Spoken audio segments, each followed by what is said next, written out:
నమస్తే నేను Yashoda welcome to 9 PM news junction. Private university సవరణ, టీఎస్బీ పాస్ లాంటి ముఖ్యమైన బిల్లులు రేపు అసెంబ్లీ ముందుకు రాబోతున్నాయి. కొత్త రెవెన్యూ బిల్లుపై మండలిలో చర్చ జరగనుంది. ఇవాళ యాదాద్రిలో పర్యటించిన సీఎం పనులు త్వరగా చేయాలని ఆదేశించారు. రామగుండంలో కేంద్ర మంత్రుల్ని అడ్డుకోవడంపై బీజేపీ ఆగ్రహంగా ఉంది. రేపు రాష్ట్రంలో అతి భారీ వర్ష సూచన, కరోనా నుంచి వాళ్ళు ఇంకా జాగ్రత్తగా ఉండాలంటున్న కేంద్రం, ముంబైలో కొనసాగుతున్న కంగన వివాదం. మరిన్ని డీటెయిల్స్ చూసే ముందు న్యూస్ జంక్షన్లో హైలైట్స్ చూద్దాం. రేపటి నుంచి పార్లమెంటు సమావేశాలు, ఓ పూట లోక్సభ, ఓ పూట రాజ్యసభ.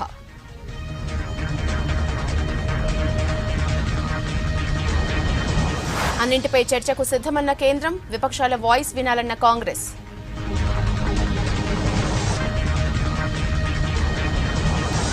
రాష్ట్రానికి రావాల్సిన నిధులపై నిలదీస్తాం, ఎలక్ట్రిసిటీ బిల్లును వ్యతిరేకిస్తామన్న టీఆర్ఎస్. యాదాద్రి కోసం మరో 75 కోట్లు విడుదల, పనులు త్వరగా పూర్తి చేయాలన్న సీఎం.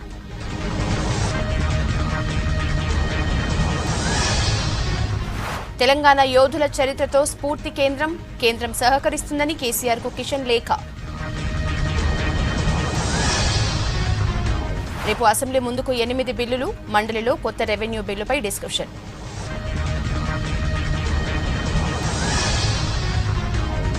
కేంద్ర మంత్రుల్ని అడ్డుకోవడంపై బీజేపీ ఫైర్, టీఆర్ఎస్ ఉద్యోగాలు అమ్ముకుంటోందన్న లీడర్లు. అల్పపీడనంతో రాష్ట్రంలో చాలా చోట్ల వర్షాలు, రేపు అతి భారీ వర్షాలంటూ ఐఎండీ అలర్ట్. కరోనా నుంచి కోలుకున్నా జాగ్రత్తగా ఉండాలి, మళ్లీ లక్షణాలు కనబడుతున్నాయన్న కేంద్రం.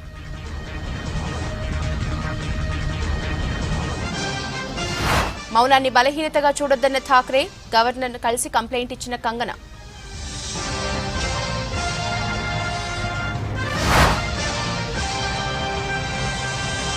న్యూస్ జంక్షన్ డీటెయిల్స్ చూద్దాం. భవిష్యత్తు తరాలు గర్వించేలా యాదాద్రిలో వసతులు ఉండాలన్నారు సీఎం కేసీఆర్. చాలా రోజుల తర్వాత లక్ష్మీ నరసింహుడి ఆలయ పునర్నిర్మాణ పనుల్ని సీఎం పరిశీలించారు. ప్రధాన ఆలయం, పుష్కరిణి, టెంపుల్ సిటీ, కాటేజీలు, ప్రెసిడెన్షియల్ సూట్స్ ని దాదాపు 6 గంటల పాటు పరిశీలించారు. ఎంతమంది వచ్చినా ఇబ్బందులు లేకుండా ఏర్పాట్లు ఉండాలని ఆదేశించారు.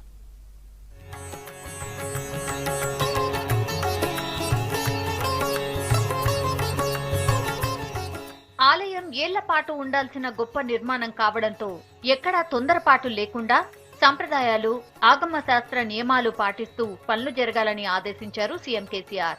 స్వామివారికి సేవలు, పూజలు చేసే విషయంలో, భక్తులకు సౌకర్యాలు కల్పించే విషయంలో ప్రత్యేక శ్రద్ధ తీసుకోవాలని సూచించారు. యాదాద్రి వెళ్లిన సీఎం కేసీఆర్ శ్రీ లక్ష్మీ నరసింహస్వామిని దర్శించుకుని ప్రత్యేక పూజలు చేశారు. దాదాపు 6 గంటల పాటు ఆలయ నిర్మాణ పనులు, టెంపుల్ సిటీ, ప్రెసిడెన్షియల్ సూట్స్, వీవీఐపీల కాటేజీలు పరిశీలించారు. ఆ తర్వాత హరిత గెస్ట్ హౌస్ లో అధికారులతో సమీక్ష జరిపారు సీఎం. అయితే ఏంటంటే లాస్ట్ టైం వారు వచ్చినప్పుడు ఎన్నో ఇన్స్ట్రక్షన్స్ మాకు ఇచ్చిండ్రు అనమాట. గుళ్ళు ఈ విధంగా చేయాలి, ఇక్కడ వైద్యం చేయండి, ఇక్కడ తక్కువ చేయండి. భక్తుల మనోభావాన్ని దృష్టిలో పెట్టుకొని వాళ్ళకి ఏ విధంగా ఉంటే హెల్ప్ ఉంటుంది, ఏ విధంగా వాళ్ళు సంతోషంగా ఉంటారు అనేటువంటి దృక్పథంతో సీఎం గారు చాలా ఆలోచించి మాకు చాలా క్లియర్ ఇన్స్ట్రక్షన్స్ ఇవ్వడం జరిగింది. లాస్ట్ టైం కూడా ఏంటంటే ఆంజనేయ స్వామి దగ్గర ఫ్రెష్ కంజెస్టెడ్గా ఉన్నది, దాన్ని వైడింగ్ చేయండి. శివాలయంలో ఏదైతే ఉన్నదో ఒక మండపంలో అది కూడా చాలా కంజెస్టెడ్ ఉన్నది, దాన్ని తీసేయండి. ఇటువంటివన్నీ చాలా మంచి సలహాలు వారు ఇవ్వటం జరిగింది. చేయాల్సిన ఇంకా ఏమేమి ఉన్నవి అన్నీ చాలా క్షుణ్ణంగా పరిశీలించి క్లియర్గా ఇన్స్ట్రక్షన్స్ మాకు ఇవ్వటం జరిగింది. యాదాద్రి ఆలయానికి రింగ్ రోడ్ సుందరీకరణ ఒక మణిహారంలా తీర్చిదిద్దాలని సీఎం సూచించారు. పచ్చని చెట్లు, వీధి దీపాలతో, వాకింగ్, సైక్లింగ్ ట్రాక్లతో రింగ్ రోడ్ ను అత్యంత సుందరంగా తయారు చేయాలని ముఖ్యమంత్రి అధికారులను ఆదేశించారు. ఆలయానికి ఆనుకొని ఉన్న గండిపేట చెరువును ప్రతి 2 నెలలకు ఒకసారి కాళేశ్వరం జలాలతో నింపాలని ఆదేశించారు. ఆలయం పరిసరాలు, టెంపుల్ సిటీ నిర్మాణం అద్భుతమైన పచ్చదనంతో ఉండాలన్నారు. స్పెషల్ ఆర్కిటెక్ట్లను పిలిపించి గండిపేట చెరువు ప్రాంతాన్ని అందమైన టూరిజం స్పాట్ గా తీర్చిదిద్దాలని సీఎం సూచించారు. గౌరవ ముఖ్యమంత్రి గారు ఈ రోజు చాలా ఆస్పీషియస్ డే, ఏకాదశితో పాటు అన్ని గ్రహాలు ఉచ్చస్థితిలో ఉన్న ఈ రోజు ఆలయంలో స్వామివారిని దర్శించుకుని, స్వామివారి దర్శనానంతరం ఆలయ పనులన్నింటినీ కూడా ప్రత్యక్షంగా పరిశీలన చేసి కావాల్సిన ఆదేశాలు ఇవ్వడం జరిగింది. ముఖ్యంగా ఆలయంలో మిగిలిన పనులన్నీ కూడా వీలైనంత తొందరగా కంప్లీట్ చేస్తూ ఆలయానికి కావాల్సిన ఆర్నమెంటల్ వర్క్స్ అన్నీ కూడా అంటే డోర్స్ బ్రాస్తో, సిల్వర్తో, గోల్డ్తో ఎలా పెట్టాలి అవన్నీ కూడా కంప్లీట్ చేస్తూ, అలాగే మిగిలిన క్లీన్ చేయడము, వాటినన్నింటినీ కూడా ఫినిషింగ్ అంతా సరిగా చేయడము ఇత్యాదివన్నీ కూడా తొందరగా కంప్లీట్ చేయవలసిందిగా ప్రధాన ఆలయంలో ఆదేశించడం జరిగింది. ఈరోజు గౌరవ ముఖ్యమంత్రి గారు కేసీఆర్ గారు ఆలయ అభివృద్ధి పనులను ఒకసారి సమీక్షించడానికి రావడం జరిగింది. వారు పరిశీలించినంత మేరకు కొన్ని సూచనలు, అదనపు పనులు కూడా ఈరోజు చెప్పడం జరిగింది. గ్రీన్ డోర్ కూడా మరి పెంబర్తి వాళ్ళతోని బ్రాస్ స్థాపనం చేయించాలని చెప్పి వారు రెండు ఈస్ట్ అండ్ వెస్ట్ డోర్స్ రెండింటికి, అండ్ లోపల ఉన్న గర్భాలయానికి సంబంధించిన డోర్కు మాత్రము బంగారు తాపడం వేయించాలనేది ఆలోచన. పనులు తొందరగా, ఎంత తొందరగా వీలైతే తొందరగా వేయించాలని చెప్పడం జరిగింది. యాదాద్రి టెంపుల్ సిటీలో 365 క్వార్టర్ల నిర్మాణాన్ని వేగంగా పూర్తి చేయాలన్నారు సీఎం. మరో 200 ఎకరాల్లో కాటేజీల నిర్మాణానికి ఏర్పాట్లు చేయాలని సూచించారు. కళ్యాణకట్ట, బస్టాండ్, పుష్కర్ని రైలింగ్, రహదారుల నిర్మాణం సాధ్యమైనంత త్వరగా పూర్తి చేయాలని అధికారులను ఆదేశించారు. సకాలంలో పనులు చేయని కాంట్రాక్టర్లను తొలగించాలని ఆర్ఎండ్బి, ఈఎన్సీకి సూచించారు. బస్టాండ్ నుంచి గుడి వరకు ఉచిత బస్ సౌకర్యం కల్పించడానికి ఆర్టీసీ అధికారులు ఏర్పాట్లు చేయాలన్నారు. ఆలయ రాజగోపురం, ప్రధాన ద్వారాలకు బంగారు తాపడం చేయడానికి పెంబర్తి నుంచి నిపుణులైన స్వర్ణకారులను పిలిపించాలని సూచించారు. యాదాద్రి ఆలయ నిర్మాణ పనుల కోసం 3 వారాల్లో 75 కోట్లు విడుదల చేయాలని ఆర్థిక శాఖ ముఖ్య కార్యదర్శిని ఆదేశించారు. సత్యనారాయణ స్వామి వ్రతాలకు యాదాద్రి ప్రసిద్ధి అని ఒకేసారి 4000 మంది వ్రతం చేసుకునేలా ఏర్పాట్లు చేయాలన్నారు సీఎం.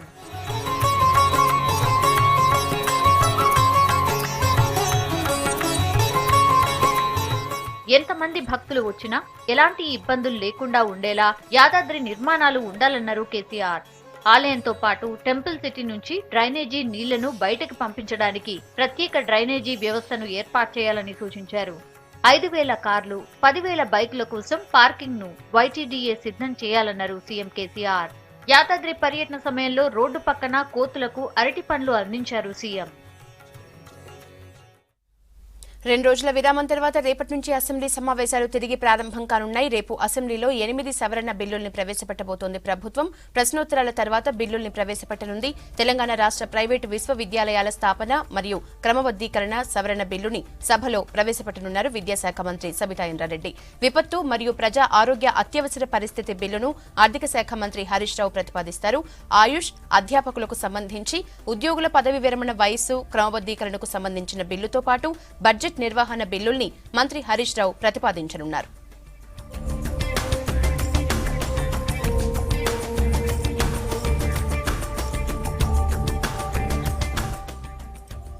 ఇక వస్తు సేవల పన్ను బిల్లును సభలో ప్రవేశపెట్టనున్నారు సీఎం కేసీఆర్. ఆ తర్వాత టీఎస్ బీపాస్ బిల్లును సభ ముందు ప్రతిపాదించనున్నారు మంత్రి కేటీఆర్.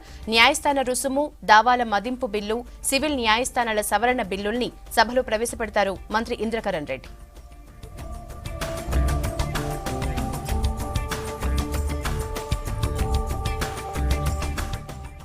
ఇక శాసనసభలో ఇంతకు ముందే ఆమోదించిన భూమి హక్కులు, పట్టాదార్ పాస్ పుస్తకాల బిల్లు, వీఆర్ఓ పదవుల రద్దు బిల్లు, పురపాలక సవరణ బిల్లు, పంచాయతీరాజ్ సవరణ బిల్లులపై మండలిలో చర్చ జరగనుంది. సభ్యుల చర్చ తర్వాత బిల్లుల్ని ఆమోదించనుంది మండలి.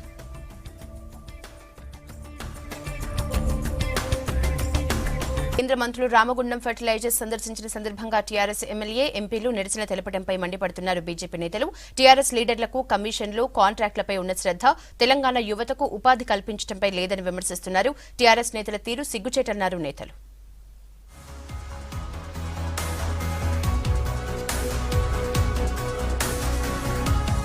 ప్రజలకు ఇచ్చిన హామీలు నెరవేర్చడంలో టీఆర్ఎస్ సర్కార్ ఫెయిల్ అయిందన్నారు బీజేపీ నేతలు ప్రేమేందర్ రెడ్డి, బంగారు శృతి. కేసీఆర్ ప్రభుత్వం మాటల ప్రభుత్వమని మండిపడ్డారు. రామగుండంలో 6,120 కోట్లు కేటాయించి కేంద్ర ప్రభుత్వం ఎరువుల ఫ్యాక్టరీ పునరుద్ధరించిందని చెప్పారు. ఎరువుల ఫ్యాక్టరీని కేంద్ర మంత్రులు సందర్శించేందుకు వస్తే టీఆర్ఎస్ నేతలు అడ్డుకునే ప్రయత్నం చేస్తున్నారని విమర్శించారు. కేంద్రానికి మంచి పేరు వస్తుందనే టీఆర్ఎస్ నేతలు ఆందోళన చేస్తున్నారని ఫైర్ అయ్యారు బీజేపీ నేతలు. ఈరోజు దాదాపుగా దక్షిణ భారతదేశానికి అవసరమయ్యే యొక్క యూరియాను రామగుండం ఎరువుల ఫ్యాక్టరీలో ఉత్పత్తి చేయబోతున్నాం. దీన్ని సంతోషించి స్వాగతించవలసిన యొక్క రాష్ట్ర ప్రభుత్వం చేస్తే మేం చేయాలి, కేంద్ర ప్రభుత్వం చేస్తే మాకేమొస్తుంది, దీని వల్ల అడ్డుకునే విధంగా ఆడ ధర్నాలు చేయడం, ఇది ఎటువంటి యొక్క విధానం అని నేను అడుగుతున్నా ఇవాళ మీరు. రాబోయే 5 సంవత్సరాలలో 50,000 కోట్లు ఎస్సీ అభివృద్ధి గురించి పనిచేస్తుంది, ఖర్చు పెడతాము అని. ప్రతి దళితుడికి 3 ఎకరాల భూమి ఇస్తాం భూమి లేని వాళ్ళకి అని. ఏది కూడా జరగలేదు. మీకు పార్టీకి ఓట్లు కావాలంటే ఎస్సీలు గుర్తుకొస్తారు, ఎస్సీలు అభివృద్ధి చేస్తామని చెప్తారు. కేవలం మాటల వరకే తప్ప వాళ్ళ మీద చిత్తశుద్ధి అనేది లేదు. ఇద్దరు కేంద్ర మంత్రులు పర్యటనకు వస్తే రక్షణ కల్పించడంలో పోలీస్ వ్యవస్థ నిర్లక్ష్యం వహించిందన్నారు పెద్దపల్లి జిల్లా బీజేపీ అధ్యక్షులు సోమారపు సత్యనారాయణ. రైతుల అవసరాలను తీర్చే ప్లాంట్ నిర్మాణాలను పరిశీలించడానికి వస్తే రాజకీయాలు చేయడం పద్ధతి కాదన్నారు. ఇవాళ కొట్టాడేంత వాళ్ళు దేనికోసం? అవుట్ సోర్సింగ్ కోసం కొట్టాడుతున్నారు. రెగ్యులర్ ఎంప్లాయీస్ కూడా కాదు, అవుట్ సోర్సింగ్ లో డబ్బులు తీసుకొని దూర ప్రాంతం నుంచి తీసుకొచ్చి ఇక్కడ అపాయింట్మెంట్ అవుతున్నారు. దానికి ఎవరు కారణం? అక్కడ కేసీఆర్ నిలదీసి మరి గట్టిగా సార్ ఎంప్లాయ్మెంట్ అయితే లేదని ఎందుకు ఆపరు, ఎందుకు అడిగారు? అక్కడ అడగరు. ఇక్కడ వస్తే కేంద్ర మంత్రి కూర్చున్నారు. కేంద్రంకి ఏం టచ్ ఉంటుంది ఇక్కడ లోకల్ ఎంప్లాయ్మెంట్ గురించి?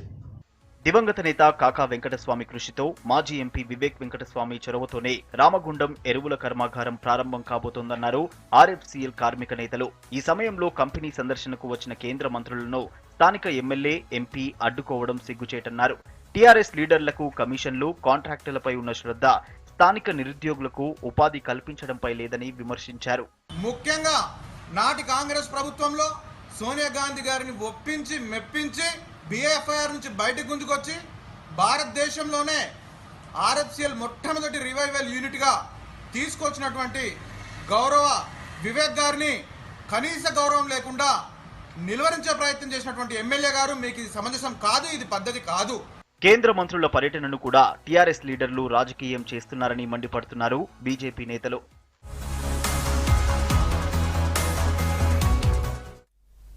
పశ్చిమ మధ్య బంగాళాఖాతంలో అల్పపీడనం ఏర్పడింది. అల్పపీడనానికి అనుబంధంగా ఉపరితల ఆవర్తనం కొనసాగుతోంది. ఇది మరింత బలపడే అవకాశం ఉంది. అల్పపీడన ప్రభావంతో రాష్ట్రంలోని అనేక ప్రాంతాల్లో మోస్తరు వర్షాలు, 1-2 చోట్ల భారీ నుంచి అతి భారీ వర్షాలు కురిసే అవకాశం ఉందంటున్నారు హైదరాబాద్ వాతావరణ కేంద్రం అధికారులు. రేపు పలు ప్రాంతాల్లో అతి భారీ వర్షాలతో పాటు 1-2 జిల్లాల్లో అత్యంత భారీ వర్షాలు కురిసే అవకాశం కూడా ఉందంటున్నారు అధికారులు.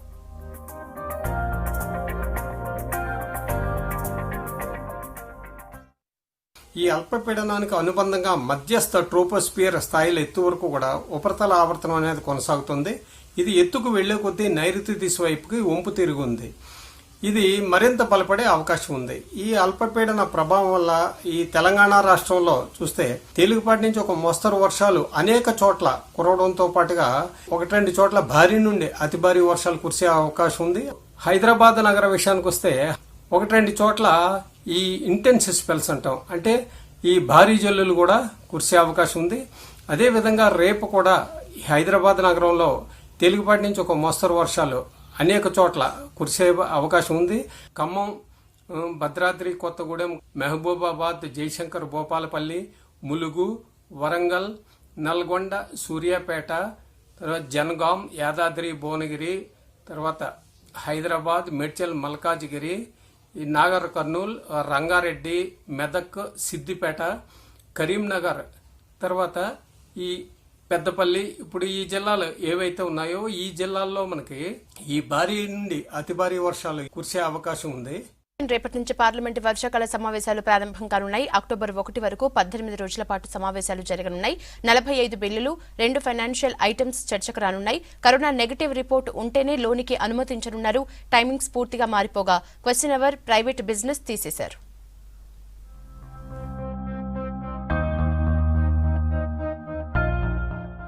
దేశంలో కరోనా వైరస్ ఉధృతంగా వ్యాపిస్తున్న టైంలో పార్లమెంట్ వర్షాకాల సమావేశాలు రేపటి నుంచి ప్రారంభం కానున్నాయి. రేపు ఉదయం 9 గంటలకు పార్లమెంట్ ప్రారంభమవుతోంది. నిజానికి పార్లమెంట్ 2 సభలు ఉదయం 11 గంటలకు స్టార్ట్ అవుతాయి. కానీ కరోనా కారణంగా టైమింగ్స్ మార్చారు. ఫస్ట్ డే మార్నింగ్ 9 గంటలకు లోక్సభ మొదలై మధ్యాహ్నం 1 గంట వరకు కొనసాగుతుంది. మధ్యాహ్నం 3 గంటలకు రాజ్యసభ స్టార్ట్ అయి సాయంత్రం 7 గంటల వరకు జరుగుతుంది. రెండో రోజు నుంచి ఉదయం రాజ్యసభ, మధ్యాహ్నం లోక్సభ పనిచేస్తాయి. ఎంపీలు, 2 సభల అధికారులు, సిబ్బంది ఖచ్చితంగా కరోనా ఆర్టీపీసీఆర్ టెస్ట్ చేయించుకుని నెగటివ్ రిపోర్ట్తో వస్తేనే లోనికి అనుమతించనున్నారు. సభలో question hour, private member business రద్దు చేశారు.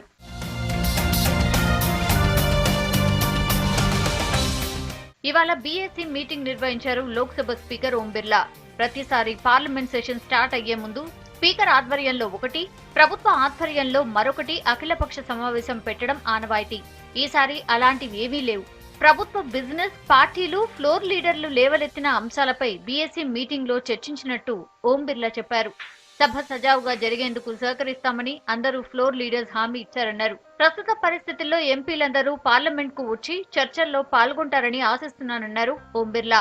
తర్వాత పార్లమెంట్ లోపల బయట ఏర్పాట్లను పరిశీలించారు స్పీకర్. सदन सबके प्रयासों से हम अपने सारे दायित्वों को पूरा करते हुए जनता की अपेक्षा और आकांक्षाओं को ध्यान में रखकर सदन को चलाएंगे। सभी दलों ने, नेताओं ने सामूहिक रूप से सहयोग का आश्वासन दिया है. ప్రతిపక్షాలు లేవనెత్తే అన్ని అంశాలపై ప్రభుత్వం చర్చకు సిద్ధంగా ఉందన్నారు పార్లమెంటరీ వ్యవహారాల మంత్రి ప్రహ్లాద్ జోషి. అన్ని పార్టీలు సహకరించాలని కోరారు.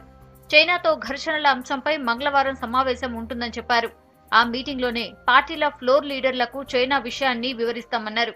We will have a leaders meeting and keeping in the sensitiveness in the mind and strategic points in the mind under the chairmanship of speakers and the chairman respectively in each house, government will take a decision and we will brief the leaders in the meeting. దేశంలో నిరుద్యోగంపై పార్లమెంట్లో చర్చించాలని Congress demand చేసింది. అలాగే వలస కూలీలు, ఆర్థిక వ్యవస్థపై చర్చించాలని బీఎస్సీ మీటింగ్ లో కోరామన్నారు లోక్సభలో కాంగ్రెస్ పక్ష నేత అధీర్ రంజన్. పార్లమెంట్లో తమ వాయిస్ ప్రభుత్వం వినాలన్నారు అధీర్ రంజన్. కరోనా కారణంగా ఎంపీలు భయపడుతున్నారన్నారు రాజ్యసభ ప్రతిపక్ష నేత గులాం నబీ ఆజాద్. లడఖ్ లో పరిస్థితులు, జీడీపీ, ద్రవ్యోల్బణం, కొత్త ఎడ్యుకేషన్ పాలసీ సహా అనేక అంశాలపై చర్చ జరగాల్సి ఉందన్నారు ఆజాద్. चीन और लद्दाख में हमारी फौजें आईबॉल टू आईबॉल हैं, एक दूसरे के आसपास हैं, एक तनाव का माहौल कई महीनों से बना है. उस पर भी चर्चा करना ज़रूरी है कि सरकार क्या कर रही है और उसमें विपक्ष का कहाँ और सदन का जो सुझाव आएंगे उन सुझावों को भी सुनना बहुत ज़रूरी है सरकार के लिए भी, और अपने आप में जानकारी हासिल करना भी एक बहुत ज़रूरी चीज़ है. सदन में विपक्ष अपना बात रखने के लिए कोशिश करेंगे, वो बात रखने का मौका विपक्ष को देना चाहिए. कोरोना पेंडेमिक है, इकोनॉमी है, बेरोजगारी है, national education policy, environment policy, चाहे कि सदन में इसे अच्छी तरीके से इस पे बहस हो, चर्चा हो. పెండింగ్ బిల్లులు ఆమోదించుకోవడం కోసమే పార్లమెంట్ పెట్టినట్టుగా ఉందన్నారు టీఆర్ఎస్ లోక్సభ పక్ష నేత నామా నాగేశ్వరరావు. 25 బిల్లులు, 11 ఆర్డినెన్స్లు కేంద్రం ప్రవేశపెట్టబోతోందని చెప్పారు. ఎలక్ట్రిసిటీ బిల్లును వ్యతిరేకిస్తున్నామన్నారు నామా. తెలంగాణకు రావాల్సిన నిధులపై చర్చిస్తామన్నారు.